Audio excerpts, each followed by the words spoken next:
Hello, everybody. A very warm good afternoon to all of you again.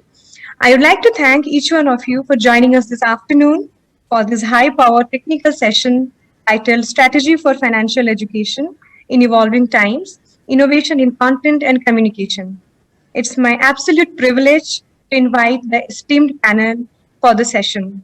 This session will be moderated by Sweta Pereira, Senior Director, Customer Strategy, Axion, and the panelists include Veena Mankar, Founder and Board of Directors, Swadhar Finsar, Alison Eskeson, Vice President, Mastercard Center for Inclusive Growth, Satyajit Dwivedi, Chief Executive Officer, National Center for Financial Education, Rahul Nanavati, Co-Founder, Navana Tech. I welcome you all. We have a quick video under the Voices from Field, which we would be showcasing to all the delegates, where the customer speaks about how innovative pedagogy has helped in improved digital adoption. I would request Shweta to take charge of the conversation as the video ends and concludes. Team, please play the video. मैंने mobile पे बुद्धि money की video देखी, उससे मैं काफ़ी प्रभावित हुई हूँ उससे, और उस कैरेक्टर से मैंने बहुत कुछ सीखा है। उसको सीखने के बाद मैंने अपना अकाउंट खुलवाया, एफडी कराई, रिकरिंग भी कराई 200-500 के हिसाब से, जैसी बचत होती है उस हिसाब से आगे बचत करने में। उसके बाद मैंने पेटीएम में लगाया, जिससे कि मेरे दुकान में आने वाले जो मेरे कस्टमर होते हैं लेन देन में भी काफ़ी सुविधा होती है।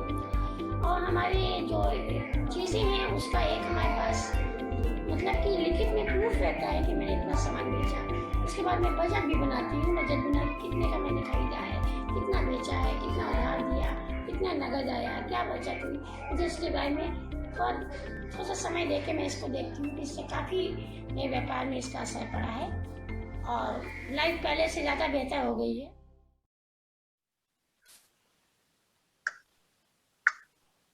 So welcome everyone, and just do a sound check. Can you hear me? Yes. Thank you and welcome to this afternoon session on strategy for financial education in evolving times, innovation in content and communication. I thank Access Development Services for inviting me to moderate this panel discussion. And I'm really excited to have our panelists over here, in fact, talking about the subject, which is so relevant today. And I've seen through their own innovative interventions that they have actually evolved and put out over their very innovative ways of financially educating these customer segments. So I look forward to our discussion today to learn from our panelists what has worked and what has not worked and how the space would evolve going forward. So why this problem today and what are we talking about? Financial inclusion, as we know through the 2017 Findex report, has actually informed that while in India, we have nearly 80% of accounts open, we still have a huge problem of usage. Nearly 50% of those accounts have no usage at all. And so while we seem to have solved for the problem of access to these financial services, the real problem continues to be usage of these accounts. Now, financial literacy is one such solution to increasing usage, but the traditional method as we know it, there is still a bunch of problems around the traditional approach of financial literacy and education. So the first problem as we know it is just the focus on financial education. Financial education focuses on building the knowledge of financial concepts and financial products and does not really address the behaviors, the confidence or trust required in using these concepts. The second problem that's facing us is outdated content. Content really is developed just at a point of time or is not customized to the needs of the customer segment. or where she is at in her customer, in the user's customer journey. So content typically has been built, and because it has to be deployed, very often it's built at a certain point of time. The third problem really facing us is this kind of single approach to in-person training. A lot of the traditional approaches today continue to focus on just in-person training, largely classroom-based training, or these programs which happen. Now, while it is important, especially in the rural, semi-urban and semi-rural areas, to continue to have that kind of in-person touch, but with the evolving and availability today of smartphones, the lower cost of data, we need to have, and especially COVID, actually, this challenge of really in-person meetings, we need to look at incorporating more of digital technologies in these trainings, and an in-person training no longer would fit. The last problem that we are seeing is really training which is available just once or sporadically in that user's journey.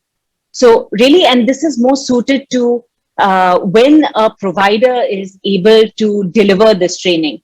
There are ideally the training would have been delivered at when the user is actually going to use a service, or maybe even after they've used the service. How do you continue to engage with these services is really when the training has to be deployed. So what are the solutions that we are increasingly seeing today? In a lot of research, as well as today, we are going to see from our panel discussions over here and our panelists in the interventions that they have deployed. Really, we have to move away from just financial literacy to now building digital financial capabilities. So what do I mean by that? Financial literacy, as I mentioned, is just focuses on the knowledge or conceptual learning of financial products and services. But financial capability takes it one step further. Beyond just knowledge and skills, it also tries to think what are the behaviors that a user needs to actually use those services. It concentrates on thinking of the trust and the confidence that a user needs in their own abilities to use those services. And then you have digital literacy. With the increasing availability of the last mile digital financial infrastructure, today users don't need to go and physically go to bank branches. In fact, there's a lot of technologies which are being provided to them at the last mile. So this piece is about how do you leverage technology, not just in building capabilities, but also in using these services. And hence the target towards moving from financial literacy to digital financial capability. And so what are the approaches that we are seeing out there? One is personalizing the message for each target segment, which means that really thinking through who is the target segment that we are serving. What is the geographic area they're coming from, the languages that they need, the context, the social environment of the target segment, and personalizing the message to what she really needs to know. So in terms of the user, building on the knowledge, skills, and attitudes that the user already has, building on that to be able to personalize the message and really nudge the user towards using that service. The second one is being clear on what is the learning objective of that program, really with a focus on behavior change. And for that, it is really thinking through for every intervention, what is that kind of the behavior, the skills, the trust that we have to build for that user. The third one is meeting the customer where she's at in her capability journey. Just before accessing a service, or even during her journey of accessing, her customer journey of accessing a service, we should try and be thinking of what is the kind of knowledge, skill, attitude, or behavior she needs to be able to make that decision, or to be able to continue to engage with that service. The next one is trusted delivery channels to reach the customer. It's not sufficient that we deliver the content just generically. We need to have trusted delivery channels, which could be her friends and family, or the nearby local intervention center. And so these trusted delivery channels are really where we need to provide to the user. Finally, we need to be able to adapt pedagogy and employ behavioral tools to increase impact. And this is really talking about the nudges that she requires, or providing it at teachable moments, or other sort of behavioral interventions, so that she really engages with the content as well as with the channel. So coming back, and a little bit about Axion and my organization, really talking about how Axion drives financial inclusion. It's through influence, investing, and advice. In influence, through our research and insights, we push the industry forward. Axion also invests in companies that test new models and creates new ways to meet the financial needs of the underserved. And finally, through our advisory arm, we provide strategic guidance as well as management and technical advisory support to these financial service providers. So really, Axion, over its decades of engagement, has been developing capacity building programs for micro and small entrepreneurs in LATAM and in India. We have had decades of this kind of interventions, really with the focus of behavior change and customer focus, in using the understanding of the customer in developing both the content as well as the delivery channels. The solutions that we have put out there are both digital as well as in-person programs. Ovante, LATAM and India are our edutech solutions that we have put out there in terms of really bringing content through mobile apps as well as through digital interventions. Our money plan program is an in-person program and really serves the needs of more rural populations. And the recovery toolkit is focused on how do we support MSMEs to really recover given COVID and the impact on their businesses. And so over to our panelists. We have 4 panelists today: Veena, Mankar, Alison, Satyajit, and Rahul. These panelists have many decades of experience in deploying interventions for financial literacy.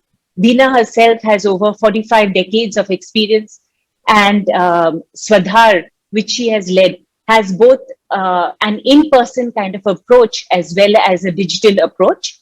Swadhar has been empaneled by the RBI for operating centers for financial literacy all over India. Alison Eskison is the Vice President of MasterCard Center for Inclusive Growth. The center itself has deployed several programs in India, all over India, focusing on Kirana programs, on businesses, on MSMEs, through several programs, including Project Kirana, which supports digital payments adoption of Kirana shops in UP. Buddhi Money, in fact, which is a partnership with Access Development Services, reaching over 10,000 MSMEs in Rajasthan, and uses a blend of technology and videos to train, and other programs with Mandeshi, the Digital Saksham project, as well as Her Finance. So really, Alison, it would be great talking to Alison today to really see how have they customized content as well as built these sort of programs for MSMEs. Satyajit Dwivedi is the CEO of the National Center for Financial Education. It would be great talking to Satyajit today. The NCFE themselves have deployed programs ranging from programs from schools to training to teachers, young graduates and postgraduates, and for adults. So really thinking through that type of customer segment all throughout their journey. Rahul Nanavati is the co-founder of Navana Tech, and the company has developed and deployed AI-based voice technologies in Indian languages to bridge the digital divide. Navana actually is that kind of technology company which has really been thinking of not just the UI and UX to be able to nudge users towards using these interventions, but also thinking through what is the way in which we can deliver content, whether it's through voice or text or text, to this kind of customer segment. Navana has been working with partners like Ujivan to redesign the Ujivan mobile app for low literacy users. And so for our panel discussion today, we would be talking about four main areas: the customization of content to meet learners' needs. In a COVID world, how changes are required in financial education interventions, challenges in building digital capabilities, how should we be going about measuring impact and behavior change, and the role of banks, SFBs, and MFIs in the provision of financial and digital literacy. These are some of the topics we would be talking about today. And with that, I'm going to launch the panel discussion.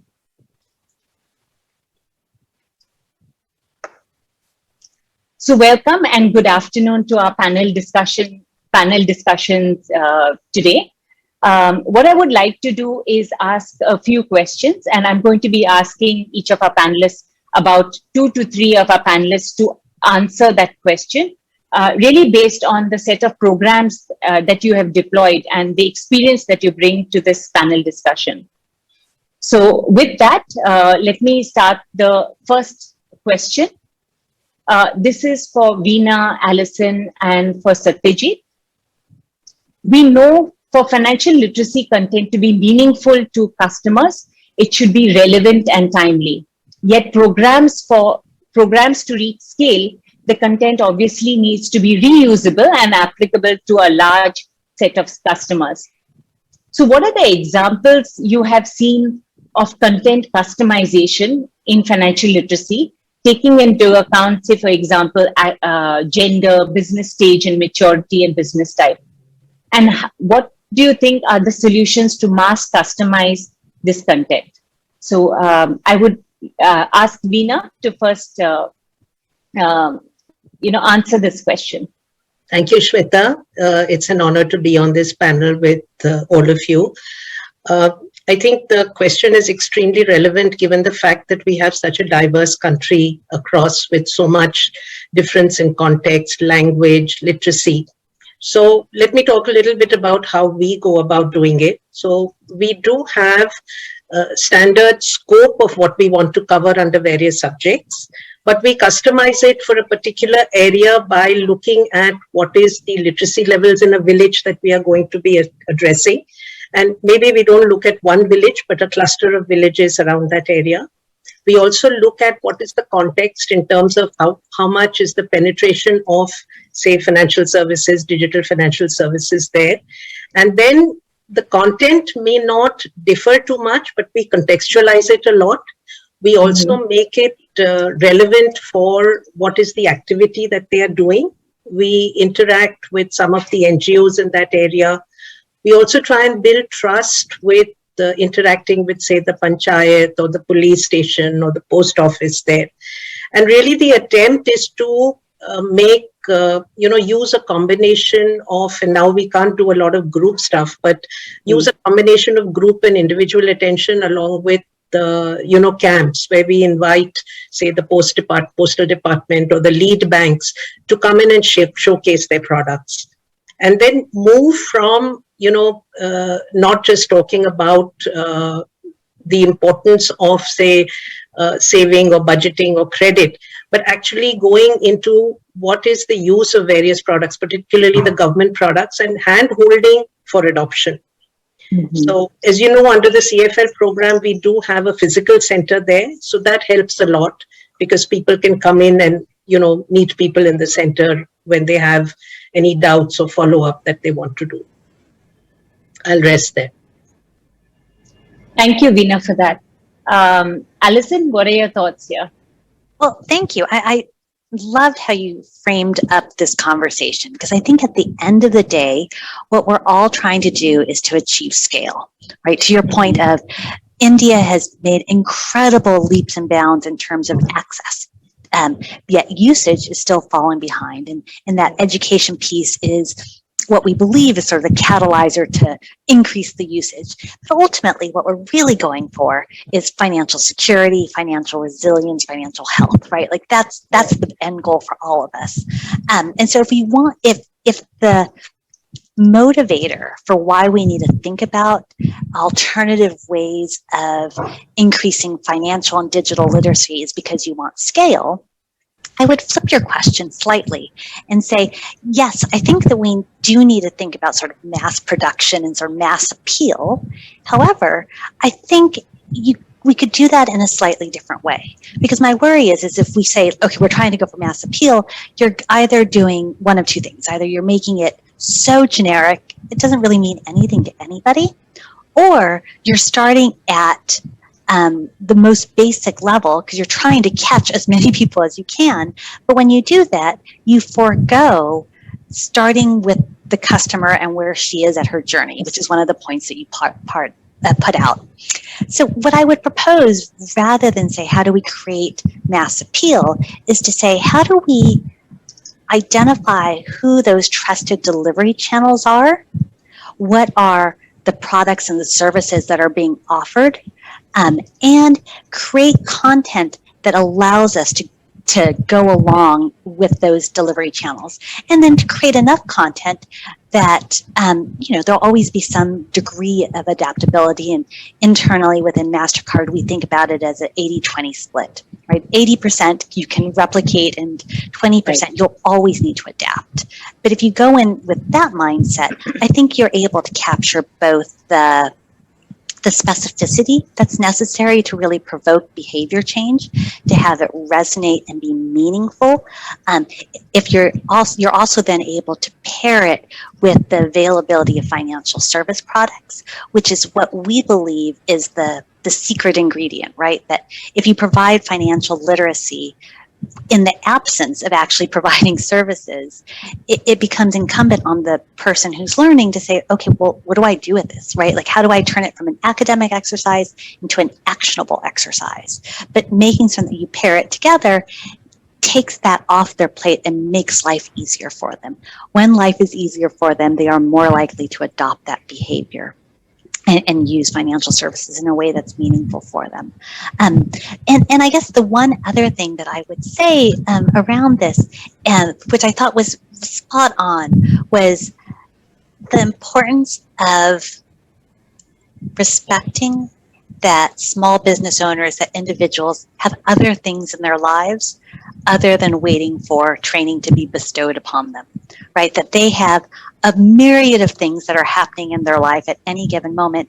And so they might miss that opportunity to have that in-person workshop, or a program has a defined start date and end date. And what if the economic cycle in that state does not look quite promising then, right? Why would you want to think about taking on additional risk and expanding your business if, as a business owner, you're looking at it saying, I feel like this is a really risky time, or I have my child's wedding to prepare for, or there was a baby or an illness in the family, I need to be conservative.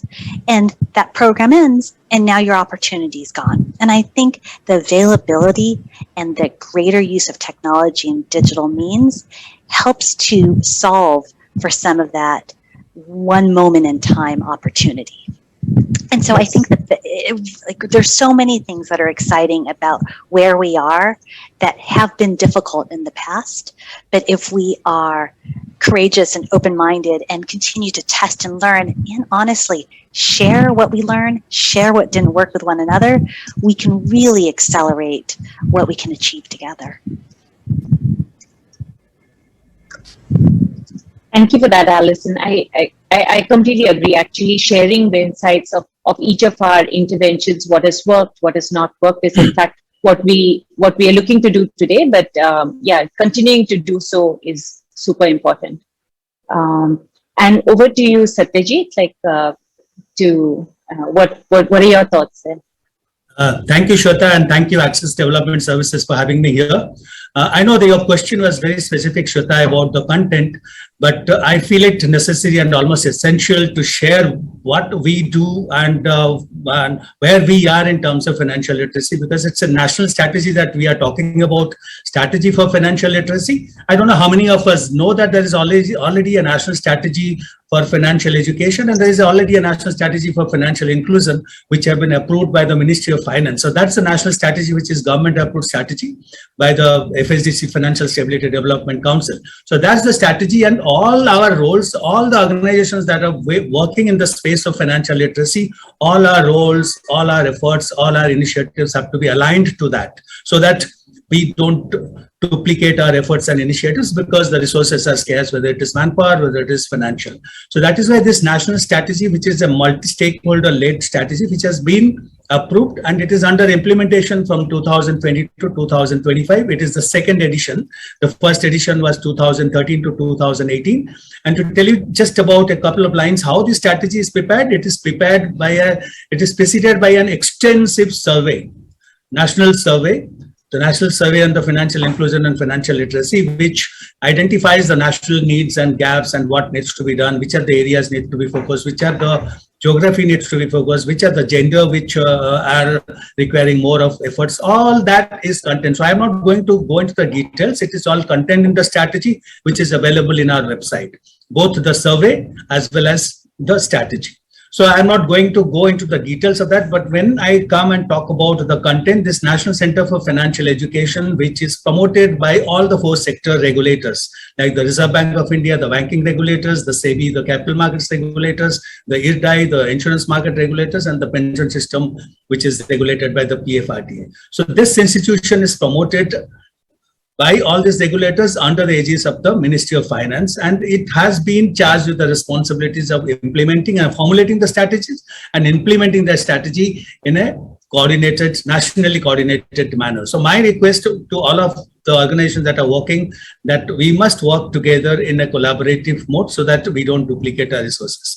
Coming back to your specific queries, Shweta, regarding the content, it is one of our main responsibilities that we develop content which at the national level, which is approved and vetted by all the four sector regulators. Means when an NCFE is giving a content, you know that it is vetted and approved by the sector regulators and also the government of India. So that is backed by that strength. So our content is never outdated, because we constantly update our content as and when it is changed from the government, any scheme is changed or the regulators' perspectives are changed, then our content also goes modification. So we have a full advisory committee and a team working on the content development. So when we talk about what we have done, we have content for every segments of the population. You name the school children from standard 6 to standard 10, we have the workbook series for them, which we have given it to the state boards, and you will be happy to note that 17 states have already included financial education as a part of formal course curriculum. So, and we are in dialogue with the NCERT to include it in the CBSE syllabus. So that our workbook series they use for their content, and we translate them into regional languages, and it is given. So when it coming to the sector specific, we have content for FPOs, farmer producer organization. We have content for the self-help group. We have content for the MSME sector. We have content for the young adults who are joining the workforce. We have even content for the Divyangjans that many of you may not be working on. So, but that's one of the priorities that the government of India has laid out in the strategy, that even for Divyangjans, the content should be accessible. So we have already developed the content for the blind people in Braille language, and we are already in dialogue with the Ministry of Social Justice for content development for the other Divyangjans. So contents are available in our website, not only in the physical form, also we have developed content in the AV form, audiovisual form. We have a dedicated website called the ELMS platform, arthashiksha.com, which is the AV mode, which contains the 20 modules of 5.5 hours duration, covering all the four sectors like the pension, insurance, banking, and the capital markets. So this is also a free content which is available, which can be used by the financial education training providers also. I mean, they can do a self-certification by doing this course, and which is followed by a set of questions. They write they take that exam and they can generate a self-certificate for them. And our delivery channel, I talked about the content, it is in regional languages. Even our website is available in 13 regional languages. And our website is very rich in content. You name it, for any segment, you will find a content developed by NCFE, which you can be rest assured is updated and has the approval of all the 4 sector regulators. And there's no copyright issues. Anybody can download and use and customize its content for your training programs that you are conducting. We also have a voluntary code of conduct which has been developed for all the financial education providers that they have to follow. I mean, one of the things is that they should not talk about their own products and services, but it has to be a general financial education which they have to give. So when it comes to the delivery channel, we have a network of resource persons, we call them, who are already certified by the SEBI or by the RBI. So they are all certified and they hold a certificate on financial education. So they all work with us for delivery. And also we work in tandem with the FLCs, that the financial literacy centers, and the CFL you are mentioning, that Swadhar and Crystal Foundation, they are going to work. You will be happy to know that we are also registered under the DA fund of Reserve Bank of India. We also conduct program for them through their content and our delivery resource persons. So we all should work together, and how best we can collaborate is the challenge that I see sitting at the national strategy and when I implement, because so many things are happening and so many, even the regulators are doing their own financial literacy. But we believe that because the strategy very clearly says the NCFE will do the basic foundation financial literacy and the education, and then it will be followed by the sector specific education, which will continue to be delivered by the financial sector regulators. And finally, to change the behavior and attitude of the customers, it should be followed by the process education, by peer learning by doing. How to do a UPI transaction, how to open a bank account at the BC, and how to do an insurance, how to buy an insurance product, how to buy a pension plan. All that is the process. Once these 3 sets are complete, then the knowledge, skill, behavior, and attitude that you are referring to, Shweta, can be assessed. And that's the parameters for assessing the financial literacy. And when the country is at least 75% of the adult population in India is literate, only 27% and financially literate. That means that only 27% of the adult Indians know the fundamentals of savings, budgeting, financial planning, and interest and compounding and things like that. So about the content, I say that contents are very rich. We have in regional languages, vernacular languages, we have in AV mode, we have target specific content which are available on website, and which we have no copyright issue. Anybody can download and use it. So that I pause here about the content, and your future questions. We have a 5C series and the 3D approach to financial, the national strategy, and is hovering around this 3 dimension and 5 C's. So I'll come to, in case time permits, I'll do. Otherwise, it is available on our website. Anybody can go through the national strategy and align your role accordingly as per that. Thank you. Thank you, Satyajit, for that. I mean, I think I didn't realize the extent of content that you and your team has built, and with different sector approaches and different approaches, right from foundational training to, as you're saying, skill-based, which is learning by doing. And all this content is already available and developed for you. So that's definitely a huge set of resources that's available to this industry. Great to know, and thank you for that. Over to my next question, really. In a COVID world, how are we seeing financial education interventions changing? Really, what we are seeing is that in-person kind of interventions are difficult to do. We are seeing it even with a lot of these kind of group meetings. And as well as if digital interventions are becoming necessary, then is a typical group lending microfinance client ready for transitioning to digital learning, and to what extent? I would love to have Rahul talk to this also from your experience with Ujjivan, Rahul. I mean, how are you seeing these financial interventions changing, and you're deploying such technology already in that place? So please, yeah, go ahead. Sorry, I was muted. Yes, so just to place kind of Navana Tech in the context of everything we're talking about, um, when it comes to financial literacy and education, I think my esteemed panelists here do a fantastic job in actually getting that piece of the puzzle kind of done and put in the very difficult work of solving at the ground level. Once a user or a customer of a bank actually moves from get receiving that literacy or getting to a certain level of financial literacy to moving to actually engaging with services is where Navana Tech and all of the things that we do kind of comes into play. And that is assistive technologies in Indian languages and dialects. So we actually create voice-based technologies to voice enable applications and other digital services, WhatsApp, telephony, etc., for users to be able to feel independent and confident when they actually do take the first step of moving into a digital world, which can be typically very scary for users to move away from a handheld approach where they are speaking with an individual to actually independently moving there.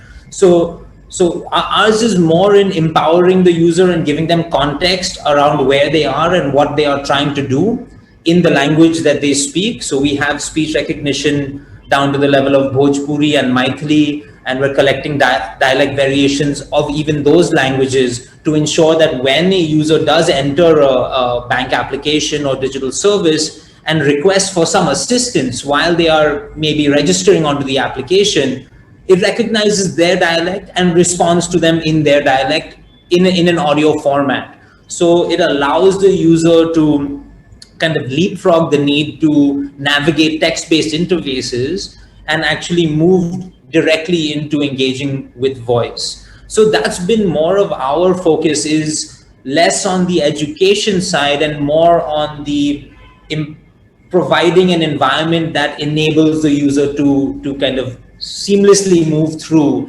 a digital service once they are ready to do so.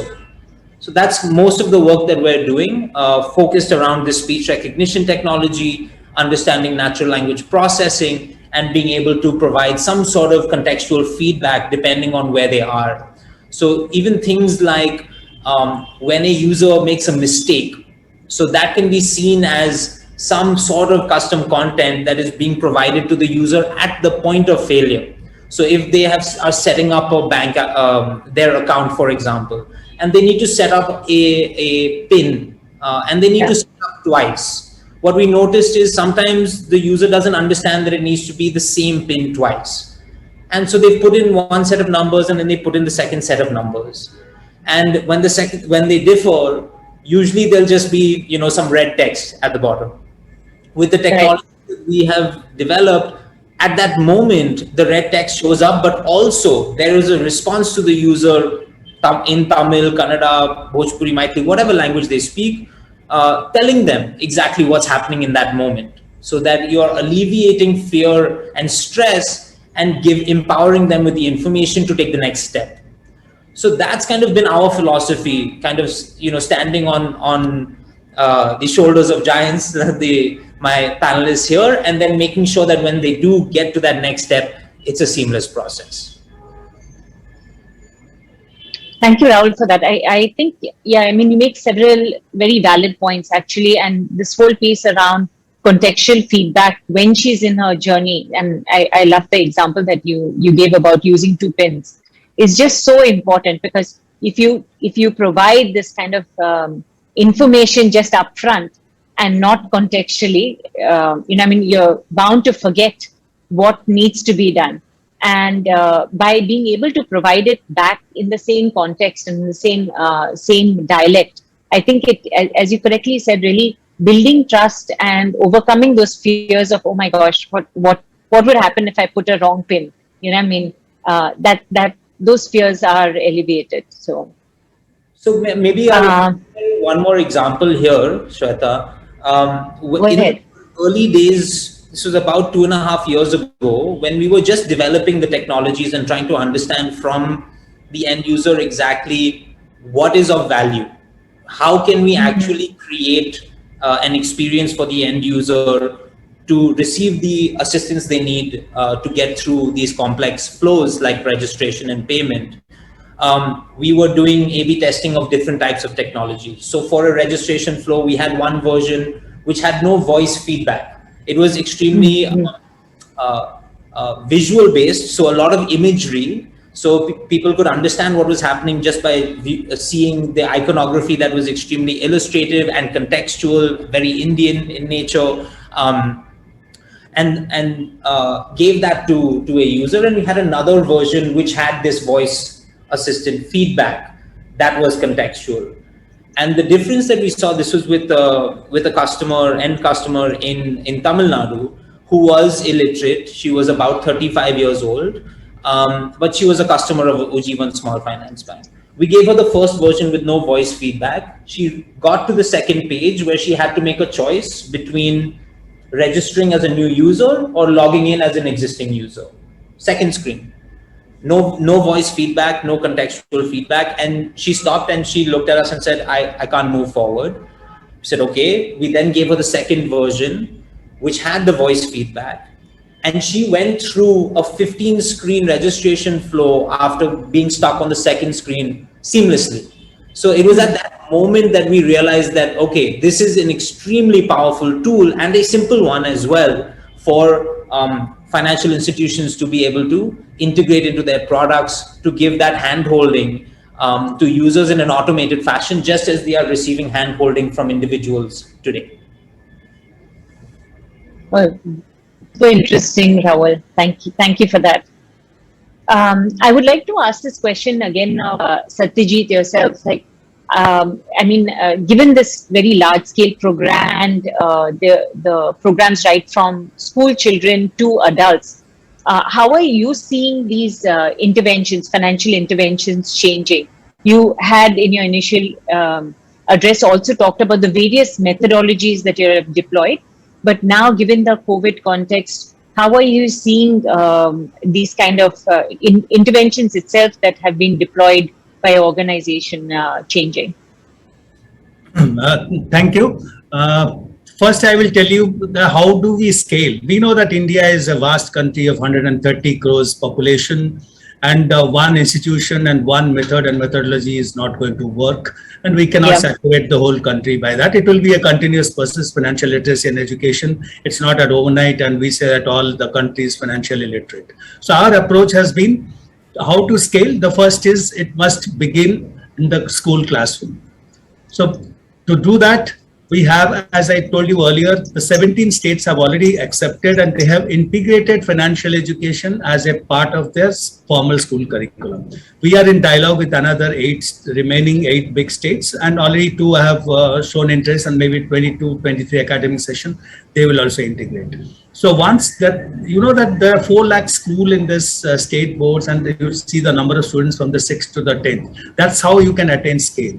So then the NCERT, then the National Education Policy also vocational education and the skill education, they have given stress. So we are in dialogue with them. Once that comes through, then all the schools following CBSE and ICSE syllabus, they will have a mandatory, and the financial education will be embedded in the school curriculum. That's the way the other countries have also, few of the advanced nations have done, and we are trying that. So that part. And then again, we have programs for the teachers. Means, okay, you integrate that into the school curriculum, but who will teach them? So because you need teachers who will go and teach them. So we have programs developed for them, which is called the Financial Education and Training Program for the teachers. And there are many schools, we declare them as the Money Smart School program. We have something called the Money Smart School program. The teachers, we teach them, we train them, they go back and teach their students in the school.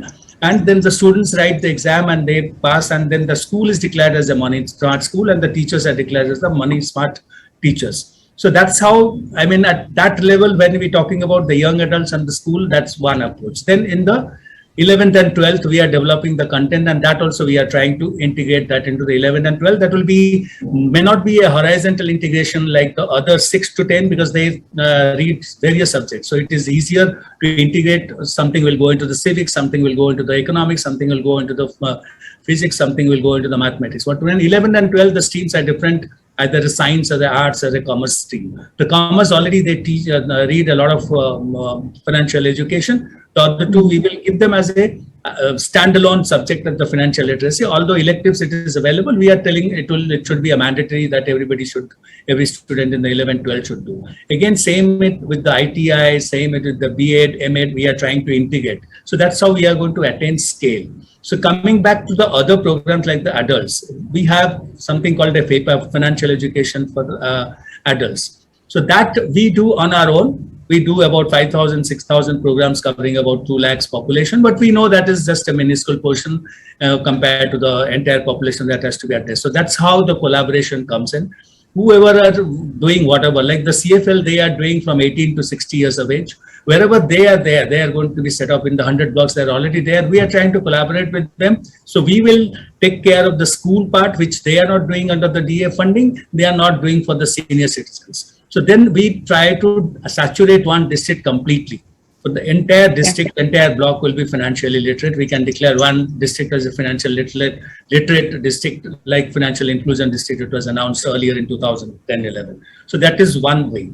The other way is all the ongoing training programs, wherever it is happening in the ministries, the skill development and the skill councils. So we try and integrate that. We are telling them financial literacy and education should be an integral part of all your trainings. The budding entrepreneurs coming for the MSME sector, going through entrepreneurship trainings in various RCTs, the Rural Self-Employment Training Institutes. I don't know whether you are aware or not. There are about 2,000 such institutes which provide training for the skill and entrepreneurship development. We are trying to integrate that there as a component the training. So all this is how we are trying to synergize and converge all the efforts which are ongoing there, how the financial education and literacy can go.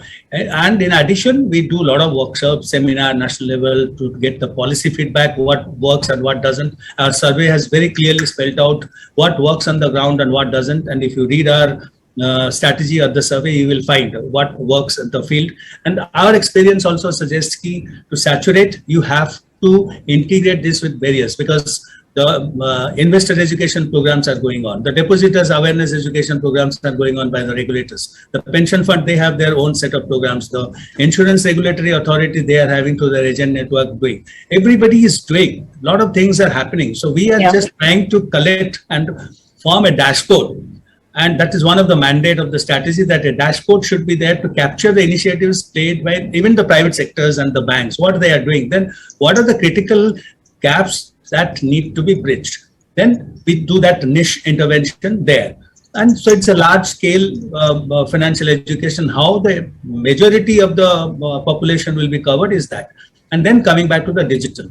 What we have done, I told you that ELMS platform that we have developed in the pandemic time. And ours is the only institution in the country which started program in the month of September 2020 itself, when the country was reeling under the severe pandemic. We didn't stop working. Right. All our boys, we used to come to office and we started online, which we were not doing earlier. So online mode was also well accepted, but we realized that offline and online, both combination will work better. So we are on a hybrid. Wherever the permission is given by the district or the block authorities, there we do offline program, otherwise we do online programs. So that's another approach. And the delivery, I told you, yes, one is the group mode, one is the Nukkat Natak. We community-led approaches that we also emphasize. We rope in the NGOs for mobilizing the participants, and then through delivery through our trained resource person. So we also do that. And we work with 12 ministries in the central government, including the Ministry of Rural Development, who have their national level rural livelihood mission, you may be knowing, and where they have 50,000 of master trainers who are imparting financial literacy to the SHG, the female members in the SHG group. So you can imagine the scale they have. So we are trying to go with them. So that's how we plan. It's a very well planned and well thought out strategy to do like this kind of thing. And we invite all of you to also collaborate with us, because you are doing wonderful job in your own pockets and segments. We would like to leverage your strength wherever you are strong. So many private players have come to us, and we have done some pilots with them to see that how they deliver my content and this, and leveraging your strength. I mean, a lot of institutions who are doing this in the private sector. Thank you. Yes. Yeah. Thank you, Satyajit. Yeah, I think partnerships and building on partnerships and what's already being done existing in the industry and moving forward, I think that would be the best way to kind of leapfrogging and learning from each other. Over to my next question, and this is mainly, and starting with you, Veena. We know that financial literacy, we focus on building, it's with financial literacy, it's all about financial concepts, right? Understanding the concepts and needs for financial products. However, given the importance of digital financial infrastructure, the last mile, digital literacy is as critical as financial literacy. So what are the challenges you're seeing in building the digital capabilities of our customer segments, and especially women? And what are you seeing as the strategies to overcome these challenges? So, Shweta, very apt question, because today I think usage can only happen if the client is digitally literate. Mm-hmm. So, and particularly when you go down to the grassroots where, say, financial literacy is low and digital literacy may be, almost non-existent, whereas in other states, other areas, you will have that a certain amount of digital literacy exists. So I think one has to, it's a journey. And you have to move people from that journey from, accepting that the digital channel is the way to go. And then getting them familiar, first to know, then to really have the confidence and the trust to act, then to take control of their finances by saying, this is what are the products which are available to me, and therefore these are the products that I can actually adopt, and therefore move on to what we call really financial health, or, building agency for women. Now, in this, what we require is you need a both physical and a digital touch. And I love the way that Rahul has enumerated that you're almost replacing the physical touch with a voice-enabled touch. But I think one of the ways of doing this is, who are the people that you can give, who can provide that digital assistance? So when you say you go phygital, so there are people within the community who, when you do a training session, you'll find there are some leaders who are naturally, much more quick at picking it up. So those can become your trainers as well, or community leaders. Then you can also look at other NGOs. They are already there in the field. They may be dealing with issues like health or livelihood or skill development. So they are engaging with clients all the time. And one of the things that you will find is this client doesn't think of financial literacy as something in isolation. They think of it as financial and digital literacy as, how is it going to help me in what my goals are? How is it going to help me to improve my business, or to get, saving for my child, or saving for my daughter's marriage? So you have to tie in these with their personal goals and show them how you can use the digital channels using other players in the field. Because if we just focus on the physical education, which is necessary by people who are dedicated trainers, you won't get to scale. So how can you involve other organizations, BCs, the NGOs, the community people themselves, so that you're almost creating a community transmission to understand, how do I use digital financial services, and how do I achieve my goals? I think one of the things that we are doing and we can think of is using digital channels not only to train clients, but also to train people who can become financial and digital literacy trainers or advisors on the field. Because you can't stop at just providing financial literacy. You have to move them along that, journey to usage and getting control and getting really, making a difference to their financial health. So I think by working physically yourself and looking at experiments in the areas that you work in to see what works, and not only what are the content that works, but what are the interventions that work. For example, creating a WhatsApp group, or are you doing a camp with, the lead bank there with BCs? So which are the interventions which work, are the ones that would then need to be put onto, say, a platform or a standardized content.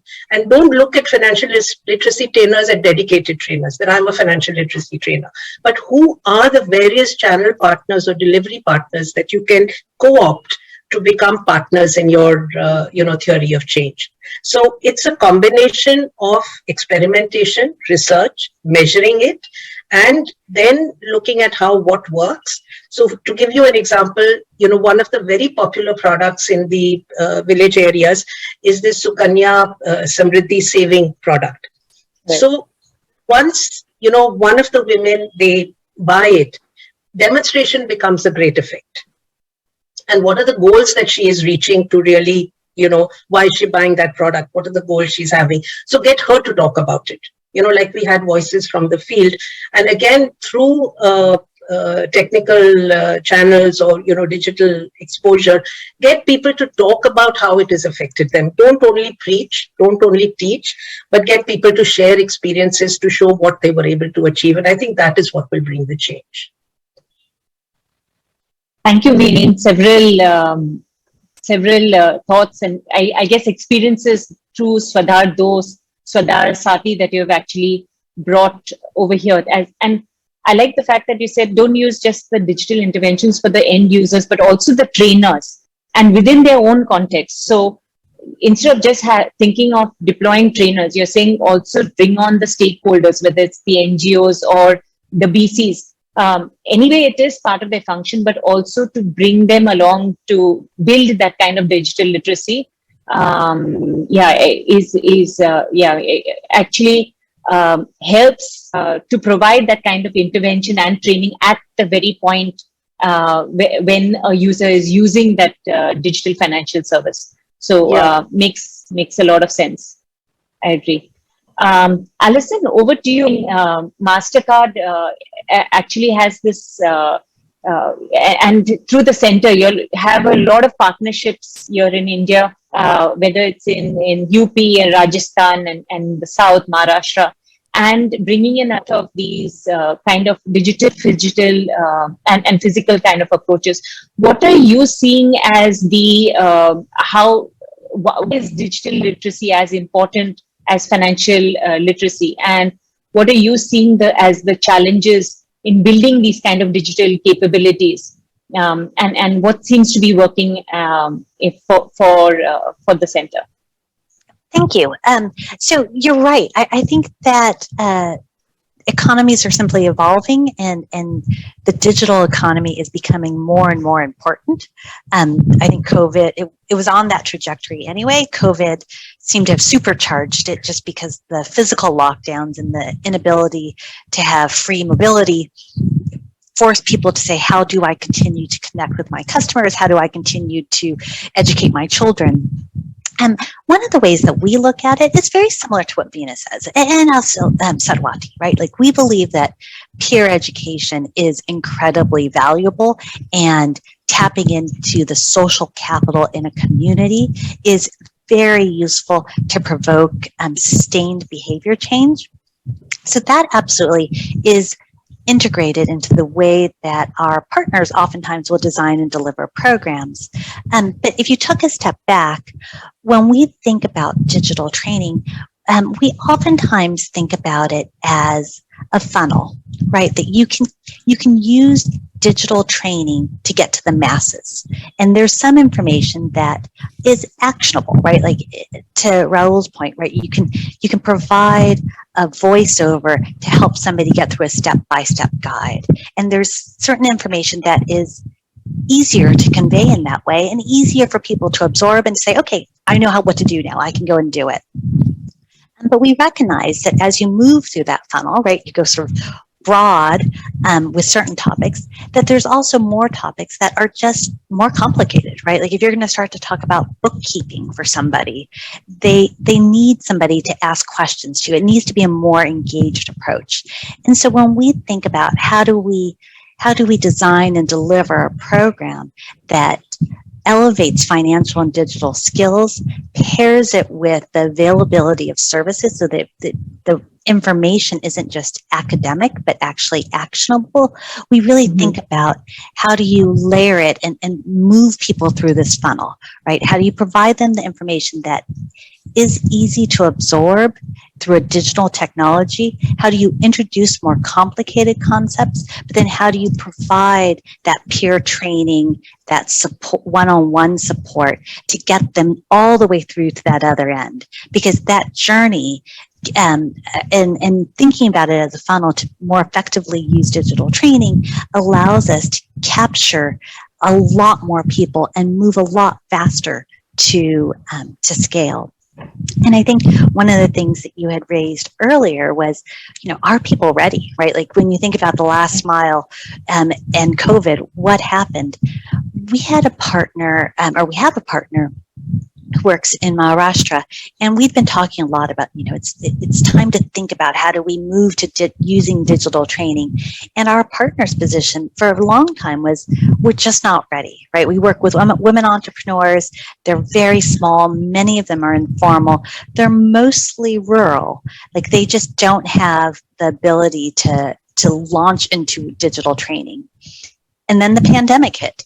And lockdowns came and people became scared, right? Just genuinely scared to interact with others.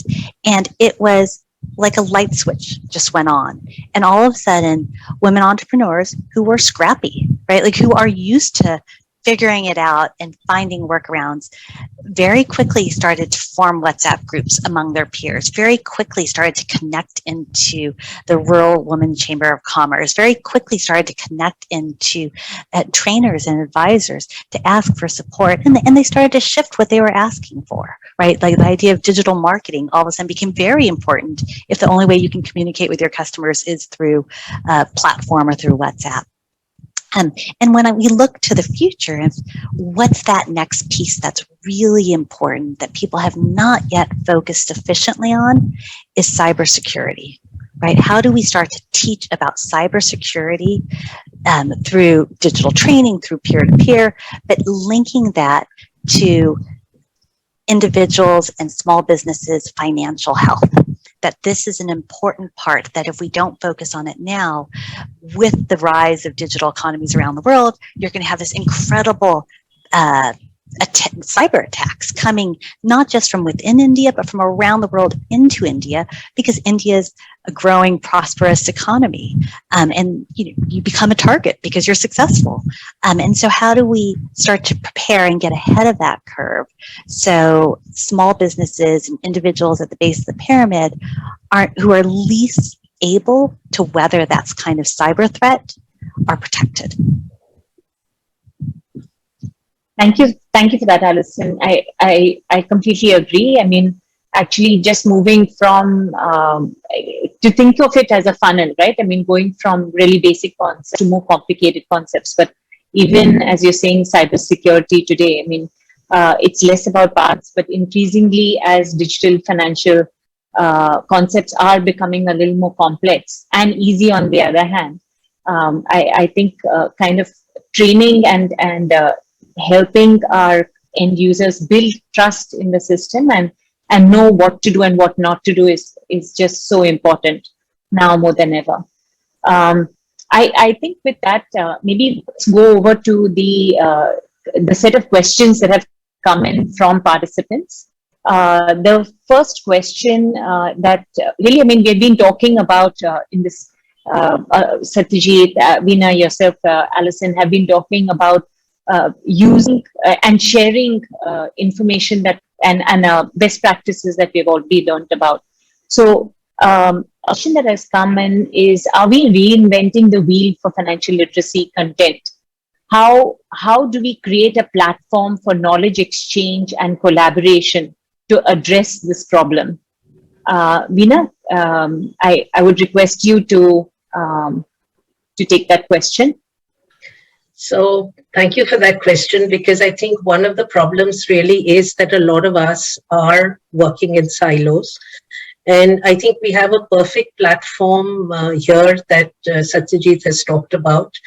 And maybe that's the, place where they could really create that platform to share. They already have a platform where they are building so much of content. But apart from content, also the experiments which are working, the names of organizations who are working in this area, who want to work in this area and who can collaborate with each other. The various types of, I think, technology solutions that are available, which ones are working, which ones are available to organizations in regional languages or in specific languages, which ones already have a certain amount of connectivity with the financial service system, so that choices can be made by both financial service providers as well as institutions which are working in the area of financial literacy as to how to combine the two and have a integrated offering to the customer, along with a way to address their grievances. So, if the platform can also look at what are the various grievance redressal mechanisms that are available to customers, either by listing the local banks which are available. So, I would really like to, get Satyajit's perspective on this, because sharing what we have, what is working, how to integrate it with the financial services locally available, and how to work together with organizations who are in touch at the last mile, but may not necessarily be providing financial literacy at the moment, but have realized the need for it. So, Satyajit. Yeah, just to supplement, Meena, as I mentioned, it is already specified in the national strategy, and it is one of the action plans that a dashboard needs to be developed at the national level. To start with, it will be with the regulators and the NCFE, our initiatives on the financial literacy domain, what we are doing, where our programs are being conducted, and what works and what. And we also have a corner called the success stories. It is not necessarily that the programs conducted by NCFE alone. We do collect from other sources, whoever wants to give us. Then there is also a link. You will find the success stories, what is working and what is not working. But this financial dashboard, literacy dashboard, is under preparation. And once that is done, we will capture the financial literacy, initiatives and efforts of all the institutions, not only the private, even the financial service providers like the banks. We will be giving them the link and they can upload it there. So that will be a microsite kind of a thing on our website, which will be a dashboard. So that dashboard will give us to know what is happening in this literacy drive, literacy space. Even the ministries also, they are doing their own programs. So once everything comes under the one platform, then the collaboration and partnership and strategic partnership building will become much easier. And to identifying which are the areas where more focus needs to be given, where more efforts needs to be given, that will be the one. And Veena also mentioned about the customer grievance redressal. There is also a action plan. If you read the document, it speaks about a one common toll-free number across sectors, across all the financial sectors like the pension, insurance, banking, and the capital markets. Now every regulators have their own grievance redressal mechanism, and they also do financial literacy, sector-specific education, do's and don'ts, and the duties and responsibilities, and the customer grievance redressal mechanism existing in various regulators. Through their service providers also, they have been asked, a lot of things have been very robust and the sound system has been put in place. But the final thing is also there is a mandate, a common toll-free number should be developed, which is across financial sectors. So that also, by 2023, we should be developing that platform, common toll-free number. So that will address any customers, he doesn't have to go to the insurance or pension, he need not know. Only one common toll-free number, he gives it and it is directed to the sector regulators. That is also one of the action plans under the strategy. So these two things are there. So collaboration, as of now, it's rightly said, the participant, whoever said, it's a very pertinent question. In the absence of knowing what is happening in the entire financial literacy space, who is doing what, it is becoming difficult to collaborate. So once that platform is available, then the collaboration will become much easier. So that's Satyajit. Great to know about the microsite and to eventually upload best practices and what we've learned to the site so that we can then share for all. And the fact that you're also building this kind of one toll-free number to capture grievances. I think there's a follow-up question. Another question that has come in from participants is, are you seeing, there are many innovations on the ground. So unless there is an endorsement from the government on those innovations, scale will be a problem. So how are you seeing synergies between the private sector and the government in kind of endorsement of these programs? I think endorsements have already been, there is evidence of the endorsement by the regulators. You see the CFL model which the Reserve Bank is setting up. It is through the NGO-driven model. So they have realized that community-led participation is a must. So the regulators themselves have realized so NGO-led model. So they are going to set up 7,000 CFL across 7,000 blocks in the country, which will be driven by the NGOs. So that collaboration and realizing that the NGOs play a significant role and their leaders, as everybody will agree, that Bank Saki or Bank Mitra, whatever you call them, so that community leader themselves will become the master trainers. So this train the trainers model will continue. So Reserve Bank has already acknowledged that. And even the strategy also speaks about the private agencies. As I mentioned, we have already started piloting with some of the private players who are doing good work in the financial literacy space. We already spoken to ICICI and HDFC, how is their model working? So only thing is that which was guiding us, prohibiting us going on an aggressive way was that we did not have a model code of conduct. So now it is put in place. So otherwise the banks will say that my products and my services can be sold. So that kind of a model code of conduct we have put. Now the collaboration will become much easier even with the private players. So we are open, as I mentioned, so for partnership and collaboration, and the strategy acknowledges that the private players' contribution cannot be undervalued and underestimated and unrecognized. Right. That's right. And just moving on to impact evaluation. So how are we seeing Alison, maybe I would ask you to reply to this. So for measurement of impact and behavior change is important to calibrate how programs are doing. What are you seeing as ways in which impact evaluation is happening, and who is responsible for this kind of impact evaluation? Is it the provider, the provider of the financial education, or the financial service provider? Who is responsible for this impact evaluation? Yes. So I think the short answer is it feels like a shared responsibility, because how do we know we're being successful unless we're all consistently measuring and understanding where we've fallen short and where we've succeeded. For us, we focus a lot on randomized control trials and independent impact assessments. So when we work with partners, we build off of the academic insights that have already been tested in a controlled experiment, integrate those into our programs, and then continue to iterate and test and learn.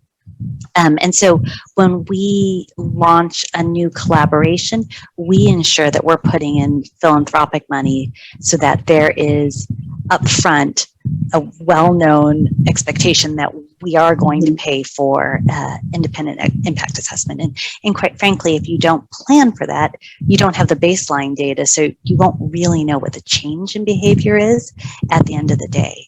And for us, evidence-based decision making is very important. Please go ahead, Shweta, can I actually ask Alison a question? Please go ahead. Yeah. So, Alison, there are, we sort of struggle with this a little bit. One looks at a horizon for impact assessment, which is generally short term. But you're also looking for a longer term impact, which is much more behavior oriented. And has the woman really taken charge of her life? Has there been a change in her behavior, which is more or less permanent? And it's not just about, saving or using products in a transactional way, but is she managing her economic resources in a manner which will lead to better health? Do you do any studies on that, or, a little longer term? We do. Actually, it's such a good question, and it's one that is so close to our hearts, in part because you're right, like programs and projects are time delineated, and yet we're really looking for transformational change, and that transformational change takes time. So we work with a variety of academics, and we've done small business diaries where we track people over an extended period of time. And we're doing it globally so that we can have some comparisons and understand sort of how unique are people's challenges, and then how common are those challenges, and how common has it been for them to find certain solutions. We also do randomized control trials, which, depending on the randomized control trial, can be relatively short by academic terms or quite long.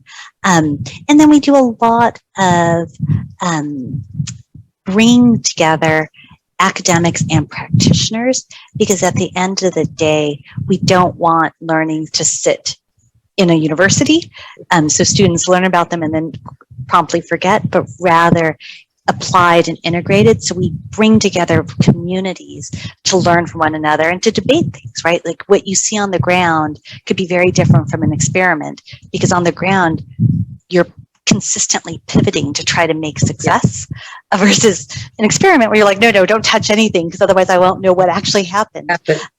So it's a very useful debate, but one that I think we have to have, otherwise we can't really move forward fast enough. And I think at this point, like, speed and scale are critical to us building back better after the pandemic. Yeah. Thank you. Thank you for that, Alison. Satyajit, yes. Can I just supplement? When we are talking about impact evaluation, we must be clear it is a short-term, medium-term, and long-term impact evaluation we are doing, and it is whether it is a micro or at a macro level. When we are doing our programs, our impact evaluations are twofold. We get an evaluation from the participants in a form of feedback mechanism from the participants. We also get a feedback from the trainers himself, how the program went, and then we have our own internal monitoring system of collecting some information. But talking about the larger issue of impact evaluation of all the initiatives that is being taken in the country, the strategy will find there is a separate chapter dedicated for impact evaluation. So NCFE will conduct the impact evaluation assessment on the lines of the OECD NP prescribed guidance note on evaluation of national strategy and the impact. So that is again based on the 3 parameters: knowledge, behavior, and attitude, with different scores assigned and different set of structured question, and the large scale, more than 80-90,000. The last survey was covered more than 70,000 households. So it will be a large survey which will be undertaken to assess the country's financial literacy level and these knowledge, attitude, and behavior. If somebody is financially literate, that means all 3 parameters he has scored the benchmark rate, which is universally accepted, which is formulated by the OECD NP. So we also follow the same guidelines. But there's a difference in this strategy than the earlier strategy. The earlier strategy had the impact evaluation only at the end of the implementation period of the strategy, that is 5 years. But this time, so there is a provision to have a concurrent evaluation after expiry of 3 years of the implementation of the strategy. So we'll have 2-stage impact evaluation, one at the completion of 3 years of the implementation, the other at the completion of 5 years of the, but it is not that only where we have done our interventions, only those households are covered. It is randomly selected households across sectors, across geography, across age group wise. So the impact evaluation and monitoring and evaluation is an integral part of the strategy as per the OECD NP guidelines. So this we will be doing is a very large scale survey which is done, which was done in 18, which was done in 13. If you see, you can really find the international academic institutions are approaching us for that kind of a database that they have seen our document and they want that. So it's a very extensive survey and evaluation, which is an integral part of the strategy. Right. That's, yeah, I mean, to do it medium and long term, I think, Satyajit, it's so important to really look at the impact of these interventions beyond just the education point, but then also how is it bringing about changes in behavior even going forward? Alison, as you two had alluded to. Rahul, what about you? I mean, I understand you're a tech provider, you're working with Ujit, but as you deploy different technologies and, you know, I mean, whether it's contextual, whether it's the AI, or I know you guys are also working with bots now. How are you measuring the success of the interventions that you put out? Yeah, so we usually measure success in one of 2 different ways. So the first would be, what is the improvement we've been able to have on completion rates in funnels? So this is, sorry, this is very tech terminology, but We have user funnels that we identify based on user journeys within any digital service. So we look at the impact of how many, if 100 people were entered a system before we added our technology, and only 30 of them actually were able to register or make a payment or complete a form. After adding our technology, did that number move from 30 to 75, for example? Mhm. So we've seen some. So when it comes to that type of measurements, we've seen improvements of up to 35-40% in those types of completion rates. That's number one. And then the other side of the measurement is how viral does a channel actually become as a result of the technology. Were you able to actually make a channel more useful such that someone told someone within their community that, hey, this is something I was able to use and wow, it worked like magic, please use it yourself. So that's called a K factor. So we measure that K factor as well. So these are the two different ways that we measure. There's one step before it reaches our domain, which is out of all of the people you are marketing this to, how many of them actually came into the system. That falls outside of our domain. Thank you for that, Rahul. Is Ujjivan also doing some amount of impact analysis beyond just yourself, like in terms of how are these the tech interventions actually creating impact or building digital capabilities within the end users?